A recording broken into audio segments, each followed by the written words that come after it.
एसएसटीपी classes में स्वागत है बच्चों। आप सभी कैसे हैं? अभी आप 12वीं इतिहास चैप्टर 10 उपनिवेशवाद और देहात का प्रश्न उत्तर पढ़ रहे हैं। आज मैंने बहुत ही महत्वपूर्ण प्रश्न लिया है, संथालों ने ब्रिटिश शासन के विरुद्ध विद्रोह क्यों किया। ये बहुत ही इम्पोर्टेंट प्रश्न है क्योंकि बिहार बोर्ड एग्जामिनेशन में 2009 और 21 में यह पूछा गया सवाल है। अथवा संथाल विद्रोह के कारण और परिणाम क्या थे, ये भी आएंगे तो इसका उत्तर भी यही होगा। चलिए बच्चों उत्तर देखते हैं। उत्तर देखने के पहले आप हमारा चैनल जरूर लाइक सब्सक्राइब कमेंट करें। अच्छा लगे तो दोस्तों के बीच शेयर करना ना भूलें। संथाल को हूल भी कहा जाता है। संथाल या हूल विद्रोह कब हुआ? 1855 से 56। संथाल विद्रोह के मुख्य नेता कौन थे? सिद्धू और कान्हू। ये चार भाई थे। चारों भाई कौन कौन थे? सिद्धू, कान्हू, चांद और भैरव। स्थान कहाँ था संथाल विद्रोह का? बंगाल के मुर्शिदाबाद और बिहार के भागलपुर से राजमहल की पहाड़ियों तक। अस्थाई बंदोबस्त लागू कब हुआ? 1793 ईस्वी में। ये किसने किए? लॉर्ड कॉर्नवालिस ने। और फिगर में आप देख सकते हैं सिद्धू माझी का जो है चित्र है। तत्कालीन कारण क्या था बच्चों? भागलपुर से वर्धमान तक के बीच रेल परियोजना में संथालों से बेगारी में काम करवाना। ये जितने भी मैंने बताए बहुत ही इम्पोर्टेंट ऑब्जेक्टिव है आपके एग्जाम की दृष्टि से और कंपटीशन की दृष्टि से। अब डिटेल से उत्तर देखते हैं बच्चों। आदिवासियों द्वारा किए गए विद्रोहों में संथाल विद्रोह बहुत महत्वपूर्ण था। संथाल या हूल विद्रोह के कई कारण थे जो इस प्रकार है। इसे छोटा छोटा पॉइंट में मैंने रखा है ताकि आपको याद करने में किसी प्रकार की दिक्कत ना हो। अस्थाई बंदोबस्त लागू करना। 1793 ईस्वी में लॉर्ड कॉर्नवालिस द्वारा आरंभ किए गए अस्थाई बंदोबस्त के कारण जनता के ऊपर बढ़े हुए अत्याचार इस विद्रोह का मुख्य कारण बना। दूसरा पॉइंट है भारी कर लगाया जाना। ब्रिटिश अधिकारियों ने संथालों को बसने के लिए जंगल दिया।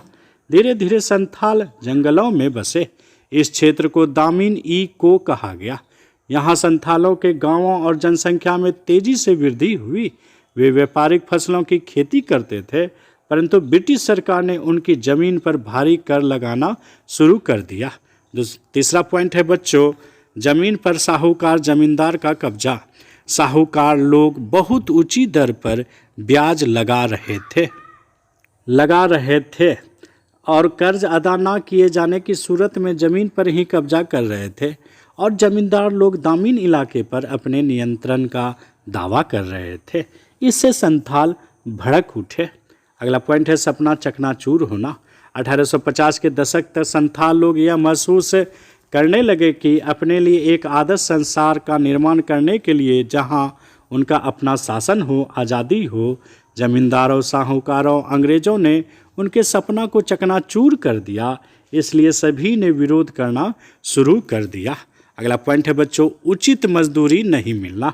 संथालों का सबसे बड़ा असंतोष भागलपुर से लेकर वर्धमान तक की रेल परियोजना थी। इसमें ठेकेदारों ने बड़े पैमाने पर मजदूरों को काम पर लगाया पर उचित मजदूरी नहीं दी। जब संथालों ने काम करने से इनकार कर दिया तब उन्हें बुरी तरह पीटा, जिसके कारण संथालों ने विद्रोह करना आरंभ कर दिया। तत्कालिक कारण, भागलपुर से वर्धमान के बीच रेल परियोजना में संथालों से बेगारी करवाना ही इस विद्रोह का तत्कालिक कारण था। अगला पॉइंट है बच्चों, संथाल विद्रोह के निम्नलिखित परिणाम पूछे जाएंगे तो ये लिखिएगा। संथालों का गांव उजाड़ दिया जाना। अंग्रेजों ने कान्हू सहित 5000 से अधिक संथालों को मार दिया। अंग्रेजों की बर्बरता ने संथालों के गांव उजाड़ डाले और उपद्रवग्रस्त क्षेत्रों में मार्शल लॉ लागू किया गया। सिद्धू और अन्य नेता गिरफ्तार कर लिए गए। यह एक ऐसा युद्ध था, एक तरफ जहां तीर भाले से लड़ा जा रहा था तो दूसरे तरफ जो है गोलियां बंदूक से लड़ा जा रहा था, जिसके कारण कि संथाल हार गए थे। दूसरा पॉइंट है संथाल परगना का निर्माण। 1855 से 56 में संथाल विद्रोह के बाद संथाल परगने का निर्माण कर दिया गया, जिसके कारण 5500 वर्ग मील का क्षेत्र भागलपुर और वीरभूम जिलों में से लिया गया। इस प्रकार ये कैसा लगा वीडियो कमेंट में हमें ज़रूर बतावें बच्चों। बहुत बहुत धन्यवाद।